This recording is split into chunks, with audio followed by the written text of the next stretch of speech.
une conductrice de bus est devenue une héroïne improbable après avoir repéré dans son bus un enfant terrifié accompagné d'un jeune homme. Elle a dû suivre son instinct, mais où l'a-t-il menée? C'était une journée pluvieuse, mais cela n'a pas empêché Emma Stone, 50 ans, de sortir de chez elle pour conduire son bus. Elle s'est réveillée de bonne humeur, reconnaissante de sa vie, et même la mauvaise nouvelle qu'elle a entendue à la télévision à propos d'un garçon disparu alors qu'elle préparait son petit déjeuner n'a pas pu la rendre moins euphorique. Ce jour-là, elle a dit au revoir à ses enfants, a quitté sa maison et est montée dans son bus. Elle conduisait le même depuis plus d'1 an et transportait généralement des passagers sur une ligne régulière dans leur petite ville, ce qui signifie qu'elle connaissait un peu les visages qui montaient. Un jour fatidique, Emma effectuait son trajet habituel. Tout se passait bien et, comme elle était de bonne humeur, elle saluait chaleureusement chaque passager qui montait dans son bus. « Passez une bonne journée », dit-elle à l'un d'eux alors qu'il descendait. « Prenez soin de vous et du bébé », a-t-elle exhorté à une autre femme qui venait d'accoucher. Sa bonne humeur s'évapore rapidement lorsqu'elle s'arrête pour prendre un groupe de passagers à un arrêt de bus. Il y avait un homme âgé avec un nez marqué, une femme qui ressemblait à une actrice en herbe, et un couple d'hommes et de garçons. À première vue, elle se souvenait de l'homme et de l'actrice plus âgée, mais le garçon et le jeune homme qui l'accompagnaient étaient de nouveaux visages pour elle. Ce n'étaient pas des habitués, c'était clair, et l'homme semblait trop jeune pour avoir déjà un enfant de cet âge. Elle remarqua également que l'enfant semblait pleurer, pas les pleurs typiques provoqués par une crise de colère qui n'a pas atteint son but, mais de véritables larmes de peur. Ce garçon a peur, se dit-elle en jetant un coup d'œil à l'endroit où ils sont assis. Le garçon pleurait toujours. Cependant, personne ne lui prête attention. Tout le monde est occupé par son téléphone et s'occupe de ses affaires. Emma se demanda si elle devait faire de même. Après tout, il pouvait s'agir de deux frères qui faisaient un voyage que l'un d'eux n'aimait pas. Elle a écarté cette idée. Il se passait quelque chose. Ses tripes lui disaient que quelque chose n'allait pas, et quelque chose la harcelait depuis qu'elle avait posé les yeux sur le garçon, comme un souvenir refoulé enfoui profondément dans son subconscient. Tout en continuant à livrer des passagers sur sa route, Emma gardait un œil sur l'étrange jeune homme et l'enfant. Il a à peine essayé de réconforter le garçon une fois. Il se passait vraiment quelque chose. Elle jeta un dernier regard au garçon, mais alors qu'elle reportait ses yeux sur la route, il leva les yeux et aperçut un mince collier avec un crucifix en pendentif. Elle a alors compris où elle avait vu le garçon. Il s'agissait du garçon espagnol dont l'enlèvement avait été annoncé plus tôt ce matin-là à la télévision, alors qu'elle se préparait. Elle se souvenait qu'il était issu d'une famille catholique, ce qui expliquait pourquoi il se promenait avec un crucifix en pendentif. Le garçon de 5 ans avait été enlevé alors qu'il se rendait à la messe. Tout s'additionnait, mais Emma voulait être sûre. Si c'était un kidnapping, elle devait faire quelque chose sans effrayer le kidnappeur.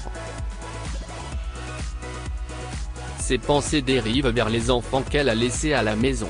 Comment je me sentirais si quelqu'un les attrapait et s'enfuyait avant mon retour, se dit-elle.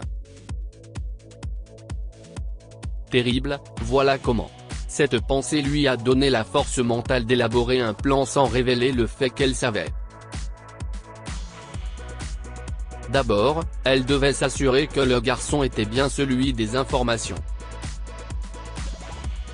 Emma alluma la radio et trouva une chaîne diffusant des hymnes catholiques. Lorsqu'elle a augmenté le volume, elle a remarqué que le garçon s'est raidi et s'est accroché à sa chaîne au cou. C'était une preuve suffisante pour elle. Ensuite, elle a commencé à travailler pour l'éloigner du kidnappeur.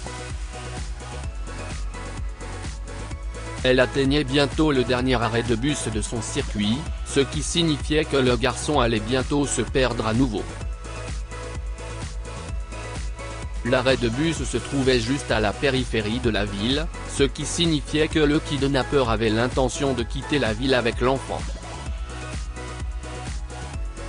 Allez Emma, réfléchis, cria-t-elle dans sa tête. Le garçon et l'homme étaient assis trop près d'elle pour que l'homme l'entende appeler les flics. Elle devait penser à autre chose. Puis ça l'a frappée. Si elle ne pouvait pas passer l'appel dans le véhicule, elle le ferait dehors.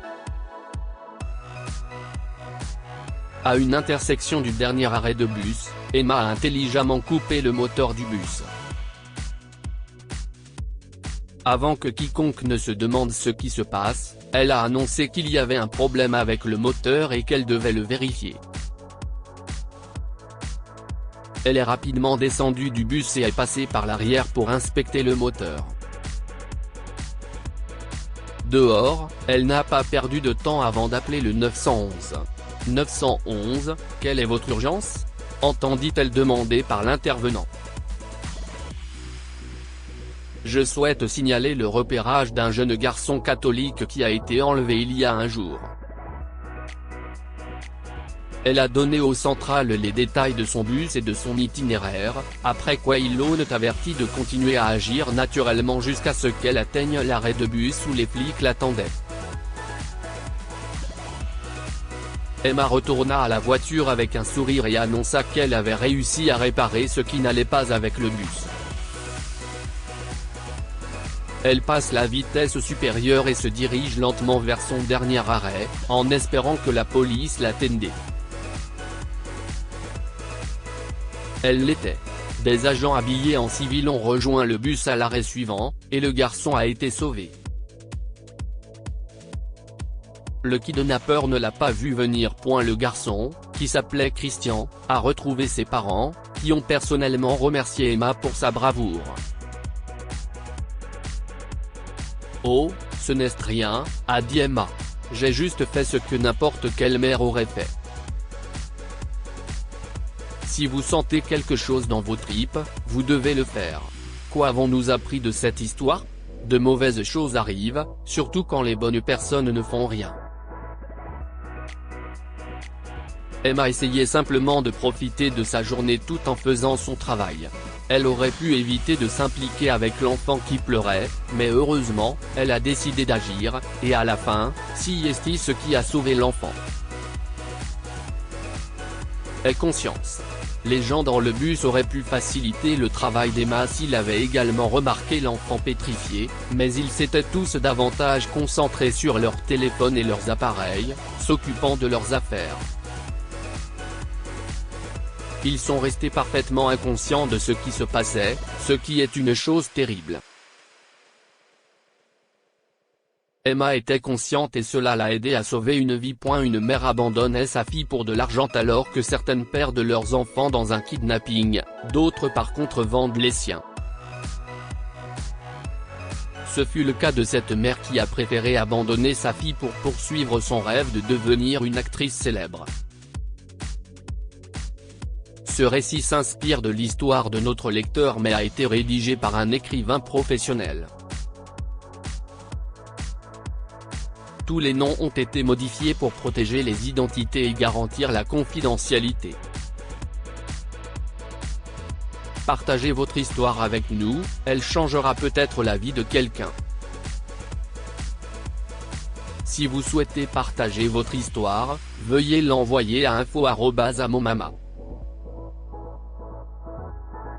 Découvrez l'histoire et n'oubliez pas de vous abonner à Amomama sur Google News.